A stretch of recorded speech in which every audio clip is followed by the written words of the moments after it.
Hey, this is Leo for Actualized.org.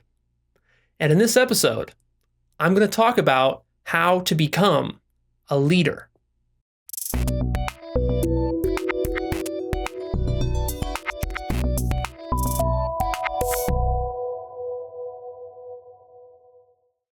Leadership is a very, very interesting topic. And I didn't realize how deep this topic went until I took some seminars. I really started to delve deeper as far as research goes into this topic. And one of the first things you start to realize when you start studying leadership is that you really need to be a leader in order to live a full life. Leadership is not just something that's reserved for CEOs or some corporate bigwigs, like we would stereotypically think. In fact, what I'm starting to recognize the more I study it is that the greatest joys in life come from leadership, because the greatest joys in life can only come when you're contributing to the world. And to contribute powerfully to the world, you really need to become a leader. So this video is relevant for pretty much everybody. Leadership is not just for big business. Leadership is for yourself, as in leading yourself. That's where all leadership starts. Leadership is also for small businesses. Even if you have a one-man shop business or just a couple of people in your business, leadership is very relevant. Leadership is important with your social circle, with your friends. Leadership is important for your marriage or for your intimate relationship. Because whether you know it or not, you actually either are serving as a leader in that relationship or you're not. And if you're not, then you're not going to be getting good results. And leadership is important for community, if you want to have an impact on your community. A lot of the ideas I'm going to be sharing with you here are insights that I got from Eben Pagan's amazing seminar on leadership. And after I watched that seminar and I took a lot of notes and did a lot of exercises from that seminar and had a lot of insights about leadership there. And also I'm going to be sharing some insights from Napoleon Hill's classic book, Think and Grow Rich, which has a section on leadership, and he has some really good points about how to be a powerful leader. We got to start by clearing up a common misconception. I think this is just intuitively something that we kind of assume about leadership, is that we tend to think that, well, what's a leader? A leader is someone who fights for power and control, right? Well, actually, wrong. That's not what leadership is. Leadership is not about controlling or fighting for power. That's a very antiquated notion of leadership. That's leadership 2,000 years ago. That's not modern leadership. And leadership, in fact, by force, the kind of leadership that you would see in empire builders from previous generations, or there's a few more despots and authoritarian rulers left in the world. So some of them rule by force. But if you look at history and you look at evolution, what you find is that throughout human civilization over the last 10,000 years or so, what's been happening is that there was a rise of empires and there was a rise of leadership by force. But then what started happening is actually that leadership started dying out. And that's because leadership by force is not sustainable, not over the long run. And why is that? Well, because people actually don't like being led by force. Instead, what people want is the modern leader. And the modern leader is someone who leads by consensus building. Very different. It's not about leadership for ego's sake or for taking control over a society or a culture or a people or a business. It's about coming up with a more powerful future for everyone involved who's following you. And it all has to start with some dissatisfaction. All leadership starts with dissatisfaction. So you're dissatisfied with the status quo for some reason, in whatever context you're a leader in, right? And you can be a leader in all these different context. But let's say you're dissatisfied with some element of society, the way society is structured. Society is a system, right? So there's something that you're not happy with, and it irks you. And then as the leader, what happens is that you basically start to think about, well, how could we make it better? And what you do is you conceive of a better world. And as soon as you're able to conceive of a better world than what currently exists, then right there, the seed is planted for you to lead others. At its core, as a leader, you need to be able to imagine a better future and communicate it to others very effectively. And because of this, the core skill of leadership is something very interesting. It's the ability to see the future. It's being a visionary. As a leader, you have to see a greater future for other people, your followers, than they see for themselves. And you need to be able to communicate this vision that you have with passion, conviction, integrity, and emotion. So the key skill of being a leader is visioning. How good are you at that skill? Visioning, the visioning skill. In its basic form, a vision is simply a clear picture of the future for whatever change you want to make, plus emotional charge. It's not enough just to have any old random vision, but you need to have a compelling vision, an inspiring vision, something that when people see it, when they hear it, they get fired up, they get excited about the future. They want to go out there and actually create it. And that's what really powerful visionaries throughout history have done, is they've been able to formulate a vision that's so strong of the future that their followers buy in, and then their followers can go fight to the death in the most extreme circumstances for that vision to materialize because they believe in it so much. But it's very interesting because all of that starts with just this very ethereal thing called a vision.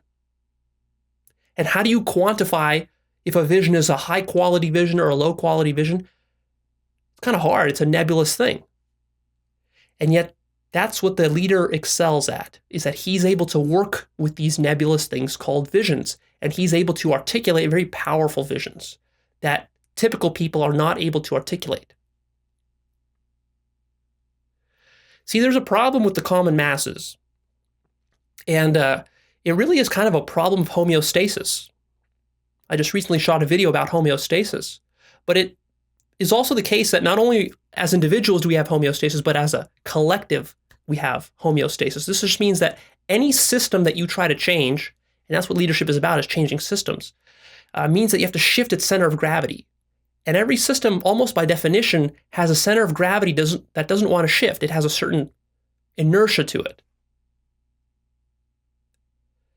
And so the leader's job is figuring out, how do we shift that center of gravity? How do we get everyone moving in the right direction? And that can only happen with a cohesive vision. But interestingly enough, most people are stuck so badly in present circumstances that they're not able to see a really compelling, powerful future of what their life could be like, or what society could be like, or what business could be like, or what the family could be like, or what this marriage could be like, or what their personal lives could be like, right? Most people don't think that far ahead. Most people are bad visionaries. And so the leader's job is to serve as the proxy visionary for those people who lack vision. And creating a powerful vision can be difficult. Most people are so stuck in the present moment. They're so crippled by their immediate problems and needs and their own selfishness that they're not able to see their own greatness, their own potential, or the potential of this business or this society or this culture or this relationship. They're not able to see past themselves. The leader is able to see past himself. And in a sense, the leader kind of lives in his own little bubble of fantasy. Really, he lives in a higher reality than the average person. Because the average person is so concerned with what reality is right now that they become stuck in it, mired in it like in quicksand. The leader, though, is able to detach from present limitations in reality and see the potential in the future and then tell everybody around him, hey, reality is this way, but it can be that way too. Let's work towards that over there. And to do that, he has to be in his own little bubble of reality. Because it's interesting how reality works, is that reality is what it is until it becomes something that it wasn't. And once it does become something that it wasn't, then people look back and say, oh, this is so obvious, it should have always been this way. And yet, all these same people, when they existed prior to the change, they resisted the change. And in fact, they said the change was impossible, the change was crazy, it was not going to work. And they laughed at the leader, and they called him a space cadet, and they called him crazy, and they called him weird names and made fun of him and criticized him. But the leader, he had such a powerful vision that he was able to persevere past all that nonsense, and he was able to bring everyone along with him into the future. He didn't just go himself, but he went to the future himself first in his mind. Then he got everybody else to somehow come along with him for the ride. Not in his mind, but actually in reality. And through this means, you can create huge changes in reality, if that's something you're interested in. And I hope that you are, because I think that this is where you can get the most fulfillment in life, where the sweetest joys of life come here, is when you're able to shape reality for the better. I don't know how else to describe it. It's an amazing feeling when you're able to do that, when you're able to have that kind of impact. And I think it's one of those peak experiences that very few people in life get to savor, because they're just so stuck being part of the middling masses, and they miss out. I think we need a lot more leaders in this world. A lot more people who understand what leadership is, and who understand that leadership is not just, like I said, for some, CEO in a Fortune 500 company, but it's for you, for a normal, everyday person. And if you're a CEO in a Fortune 500 company, it's for you too, right? It's for everybody. The leader needs to know how to rally people by showing them that change and evolution is in fact safer than staying in your comfort zone. So when I talk about that center of gravity, that homeostasis, what that is really is that that's the mind's default tendency to want to stay in a comfort zone. The human mind wants to do this, and also human social systems behave this way too. We have these comfort zones, and we don't want to change. And whenever someone comes in there and says, hey, let's evolve, let's progress to the next tier, let's transcend all this stuff that we've been mired in, what do people do?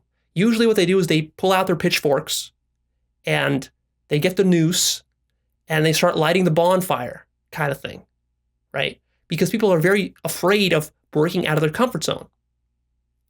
Except what the leader realizes is that actually evolution is the way to be the most safe in this reality. Because in this reality, the only constant is change. Stuff is changing all the time. We live in a competitive environment. Businesses are competing, organisms are competing, species are competing. Who knows, maybe planets and solar systems will be competing when we discover some nearby neighbors, right? So life is about competition, and it's about evolution. And so if you want to survive, and one of the reasons that human beings have been so prosperous as a species on this planet is because we've been very adaptable, and we've been able to evolve in all these different extreme circumstances and to all these different extreme environments. Well, how does that happen? In large part, that happens because we've had powerful leaders, right? But just because that evolution is happening doesn't mean that everyone is going along with it. There's been a lot of resistance. And if you're a student of history, you know how much resistance has existed since prehistory to all these changes that society has experienced. So it's really cool that as a leader, your job is to go out there and to convince people that, hey, if you want to be safe, staying in your comfort zone, that's not actually the best way. It seems like it'll be the safest way, But actually, counterintuitively, if you do that, you're going to go the way of the dinosaurs, which is not what we want. Plus, it's not nearly as exciting as doing something new and fresh and progressive. Don't confuse leadership and being a visionary with idealism. It's not that. You need to have a vision. You need to have a dream, as Martin Luther King would say. But you also need a realistic plan. See, being a leader means you need to have the ability to shape the world, not just talk and be a demagogue and be a preacher, but also actually get shit done. So you need to be able to build realistic plans based on your visions. And one of the most challenging things for a leader is that the leader needs to learn and understand how systems work and how to effect change within a system. This means that the leader needs to be savvy. The leader needs to be able to see the world and society and different people from multiple perspectives and situations. He needs to be able to step outside of himself, outside of his own self-agenda, and see other people's self-agendas. And he needs to be able to moderate and mediate between those to find a workable, practical solution. And this is a skill that very few people have. This is not a skill that you're just born with. It's something that you need to practice and really develop. And I don't see that many people consciously working towards developing this skill. They don't even know that this is a skill that they need in their life. A leader's job is also, of course, to create the vision, then to champion the vision, which we've already said, but then also it's to stand in the eye of the hurricane, so to speak. So when shit goes down, when everything's going wrong, when there's chaos around and people are losing their heads and they're running around like chickens with their heads cut off, the leader needs to stay and be like a pillar in the middle of all that. And he needs to be even more calm and even more grounded than ever before. And he needs to be able to champion that vision and push it through. He's like the backbone of this social organism. And again, that could be in a business context. It could also be in just a one-on-one relationship context. So like in a marriage, for example, if you're a leader in a marriage, you need to be able to be that pillar in the marriage. Even when the other person, your partner, your spouse, is losing his or her mind and doing some crazy nonsense, you need to be able to stay strong in the middle of all that. And it should be clear by now why we have so few leaders. It's because being a leader is hard. Doing all this stuff is like a balancing act. It's like you're walking on a tightrope. Right? You need to balance everything just perfectly so you don't tip over and fall off and break your neck. See, if you want to bite off the challenge of being a leader, then you can never play victim. You need to take full responsibility for yourself, but also for what's going on around you. And also, you can never sit back and cruise and coast in your comfort zone. You're always going to be outside of your comfort zone. A leader needs to get comfortable being outside his comfort zone, which is a pretty rare character trait. And one of the things I learned when I went through my life coaching program to get certified as a coach is one of the things they taught us is that all leadership begins with self-leadership. If you can't lead yourself, then how are you going to lead other people? Who's going to trust you to lead them if you can't even lead yourself? So all leadership begins with self-leadership. And the key things you need to learn as a self-leader is you need to learn how to manage your own fears and stresses. You need to also learn how to manage your self-talk, and you need to learn how to manage what influences you. So fear, self-talk, and influences. If you can't manage these for yourself, then you cannot lead yourself, and you cannot lead other people. And also, you need to study and learn how to change systems. Because in whatever context you're leading, you're going to be leading a system. It's all about systems. And that's a bit of a tangent topic that I don't have time to go into now. The study of how systems work and how to affect changes within systems, that's a very deep field of study. But you need to start studying that and also developing niche specific knowledge of how to change the specific system you're working within, right? So your specific business, your specific market, your specific marriage, or your specific social circle. Let me give you 8 key roles that a leader plays that I got from Evan Pagan. I think these are very important because this kind of defines the domain of what it means to be a leader. First is visionary. Leader needs to be a visionary. Next is aligner. A leader needs to be able to align different agendas and values together to create a cohesive direction for the system to go into. Conflict resolver. Leader needs to be able to resolve conflicts. A creator. A motivator. A conscious role model. The leader is always a role model. The question is he conscious of what role he's modeling? Or is the role that he's embodying and playing as a leader actually sending the wrong signals to his followers? That one's hard because as a leader, that means you gotta walk your talk. You can't just come up and preach. And then after the preaching is over, go back home and then go drink some booze and have some sex and do some drugs and all that kind of stuff. Because then you're not a congruent leader. And then you're not a very good role model. And then people won't follow you. Also a facilitator. You got to be able to facilitate. And what this means is you don't solve people's problems for them, but you facilitate them to solve their own problems. That's a whole skill you need to learn how to develop. And lastly, leader needs to be a bringer of people from the known to the unknown. See, people like to live in what's known, the known, right here. Existing society, the existing relationship, your existing social circle, your existing business, that's already known. People are comfortable there. And then they tend to get conservative and dogmatic. And what the leader needs to do is he needs to be able to open up their minds to go into the unknown, to venture into new uncharted territory, where perhaps there might be dangerous animals and rough terrain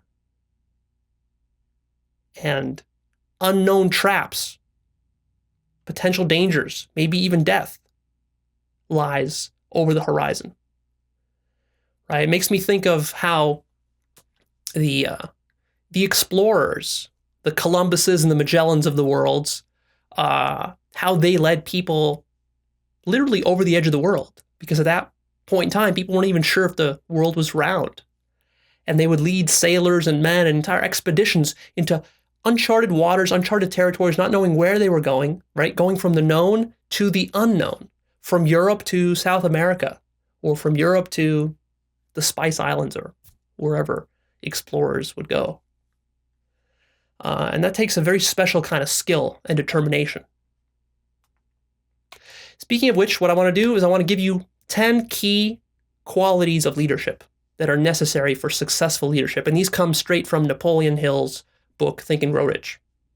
But I think that these are very powerful and important to mention. So here they are. Unwavering courage, self-control, a keen sense of justice, definiteness of decision, definiteness of plans, the habit of doing more than paid for.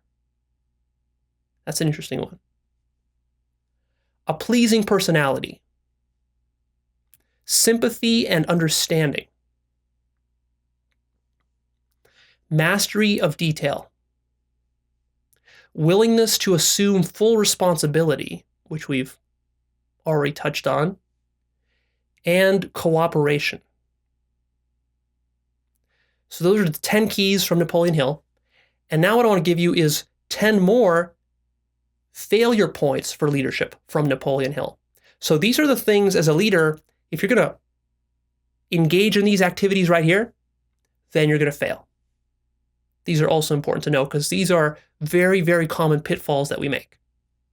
And I noticed myself making a lot of these. So here we go. First is inability to organize details.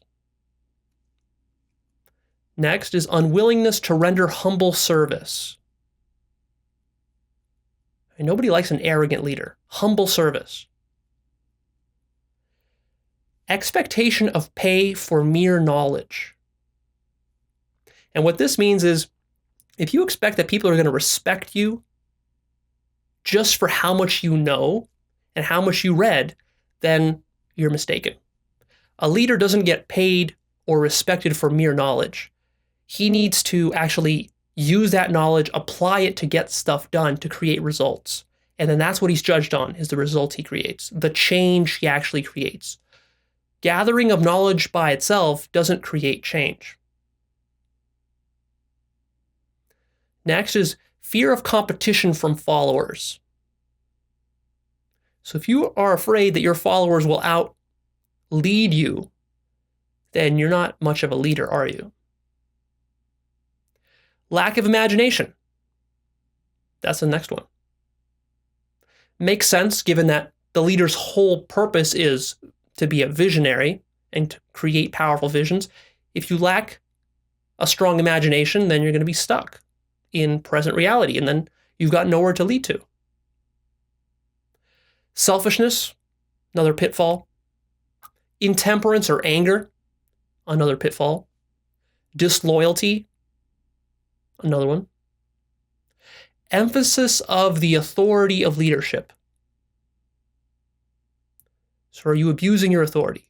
Are you flaunting your authority? Then you're not a very powerful leader. And lastly, emphasis of title. Kind of goes along with the last point of authority. So those are the 10 failure points. So notice those. Notice how much there is here, how much depth there is. What I wanted to do with this video is I wanted to give you kind of a big picture overview of just how important, how broad, and how deep this topic of leadership is. Because there's so much here, I can't cover all of it even in a 1-hour video. So what I want to give you instead is I want to give you a sense that, oh man, this is so important. I need to put leadership on my radar. Because if I put this on my radar, then I can create a really powerful organization, a really powerful relationship. I could really influence the world in a powerful way. So hopefully you're seeing how much meat there is in this topic, right? And then you can go off and maybe you buy a leadership book, or you take a leadership seminar or leadership course, or you just start being more conscious of how you lead others in your life. Maybe right now you don't even think of yourself as a leader because you tell yourself, well, Leo, I don't have a business, or I don't have a marriage. But even if you're just part of a family, even if you're not even an adult yet, and you're still part of a family, you can be a leader in that family. And in fact, you kind of are a leader. The question is, are you a shitty leader or are you a powerful visionary leader? Right? Anywhere where you're engaging and interacting with people, or you're working inside of a system, and a family unit is a system. At school, in college, that's a system. A relationship, intimately, is a system. The career you have and the job you're going to for work, that's a system, right? So start to be more cognizant of how you're playing the leadership role. Because that's the first step, is realizing that you are a potential leader in the making, whether you realize it or not. One of the things that I stress in all the Actualized.org material is the importance of personal development. But one thing that I realized as I was doing research for this video here is that one of the most compelling reasons that I can find for doing personal development is leadership. Because to me, a powerful life, a fulfilling life comes from changing the world for the better. And to change the world for the better, you need to be able to lead other people to help you do that. And to lead other people, what do you need to do? You need to master yourself first. You need to be able to lead yourself. How are you going to lead other people? How are you going to change the world if you can't get up out of bed in the morning on time? If you can't eat healthy food the way you're supposed to? If you can't get your ass off to the gym on time? If you can't put in a full day's work consistently at your job? Who are you going to lead? You're not a master of yourself. You're not a master of your own thoughts, your own bad habits. If you can't fix this stuff in yourself, if you can't master your own psychology, then you're not going to be able to change the world. And so for me, that's why personal development is so important, right? Because a leader realizes that he isn't just born a leader. No one's just born a leader. Like, this is a massive area of development of skills. You need a lot of skills you need to develop across the board, both within leadership, but also just like personal skills, interpersonal skills, social skills, understanding of how emotions work, understanding what charisma is and how to use it to influence other people, building mental tools such as creativity, the ability to imagine and to visualize a more powerful future, the ability to write, to speak, to communicate through whatever medium you want to do it through, right? Because all these are going to come together. Leadership is like it's really kind of like a Renaissance man skill, because all these little things have to come together to create a powerful leader. A leader is not just a single-minded, one-focused specialist. He's not like a computer programmer who can just know his computer programming and then just be good at it and that's enough. No, a leader has to kind of be a bit of a jack of all trades. But also he has to be at the same time a jack of all trades, but still get a lot of shit done at the same time, right? So it's a really challenging skill to develop because it takes a holistic development of your entire being, of your body, of your mind, of your emotions. All that has to be grown and developed if you want to live into your full potential as a leader. If you take anything away from this video, what I want you to take away is that to lead others, you need a strong vision for them. Notice, not a strong vision for you, but a strong vision for them. Do you see the difference? You can have a personal mission statement, for example, for yourself in your own life, and you should. I hope you do. But that's not enough. You need to have like a mission statement for them. What's in it for them? Why should they follow you? Hopefully it connects with your own mission statement too. So what I want to wrap up on here at the end is I want to give you my vision for you with Actualized.org. If you're watching these videos and you're investing a lot of time, my videos are pretty long, you're investing all this time watching my videos, what are you going to get for it? Why are you doing this? I mean, maybe you found one of my videos because you thought like, well, I just went through a breakup. I need some advice about how to deal with my breakup. So you search that and you found my breakup video. Or maybe you want to get better at dating, so you find one of my dating videos. Or maybe you have some emotional issues, so you found one of my emotion videos. Or maybe you want to learn how to meditate and you found one of my meditation videos. And that's fine. That helps you with a specific little problem you got in your life, and that's cool. But that's not my vision for you. My vision for you is a lot bigger than that. I don't want to just help you put a Band-Aid over a little problem in your life. What I want to do is I want to help you to find a cause that's worth fighting for in your life. I want you to go and put yourself on track on the hero's journey. The hero's journey, that's a concept from Joseph Campbell. A very common mythical archetype is the hero on the journey fighting for a cause that he is willing to bleed for, that he's willing to die for. because he's found something like that in life. He's found something where previously he was just kind of like a lazy bum, just sitting around, kind of like twiddling his thumbs in life or doing the ordinary stuff. But then something came across his radar and something's like, damn, that's something really important in life that I need to be a part of. That's something I need to go take some action on. There's some injustice in the world, or there's some improvement that needs to be made. And I'm the one to do it. This is too important. I can't let somebody else come in here and do it for me. I can't sit around and just wait and hope that somebody else will do it for me. I have to be the hero. I have to be the leader. And my vision for you is that you find that thing for yourself and that you make your life living about something for something that's larger than yourself. Because what most people are doing, if they haven't undertaken a hero's journey, is that they're living a very shallow, petty existence.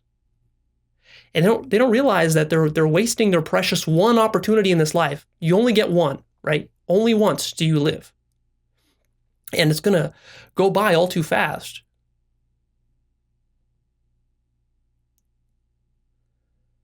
So instead of living this petty existence that you currently live, what I want you to do is I want you to find something outside yourself, something that you're living for, something outside your family, something outside your social circle that you're willing to fight for, to work for, to bleed for, to die for. And then what I want you to do is I want you to develop yourself. I want you to put every bit of energy that you have into growing yourself, growing your consciousness, growing your body, growing your emotional awareness, growing your skill set for years, for decades, until you become that fully realized leader who's able to congruently, powerfully make change in the world happen. And then what you do, and this is the part I like best about this whole thing, is that it's as though you climbed a mountain. Like imagine that you climbed Mount Everest. And if you've ever seen footage from Mount Everest, then that thing is so high up in the stratosphere that it's higher than you are when you're taking an airplane ride.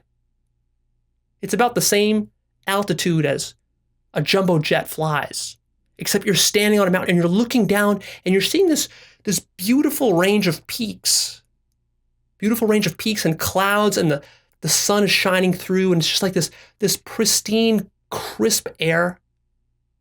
And you're standing there and you are on top of the world, and you're looking down on the entire world kind of like a God's eye view of the world. And it feels like you conquered it.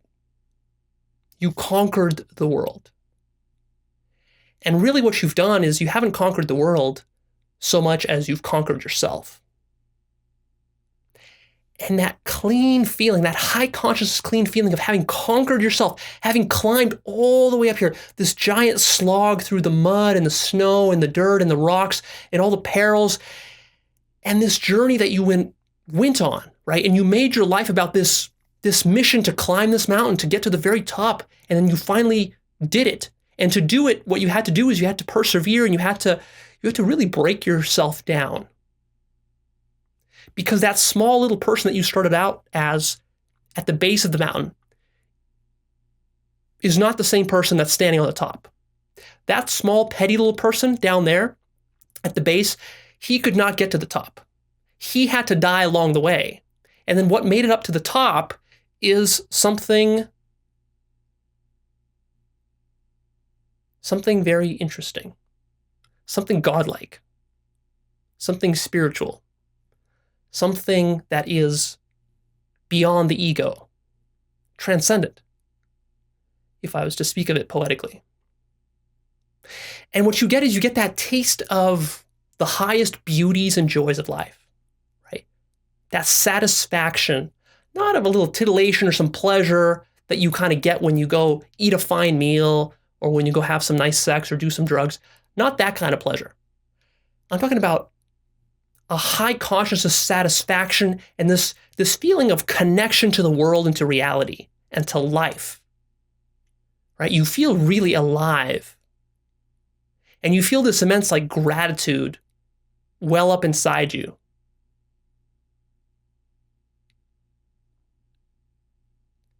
And that, to me, is what life is about, is that.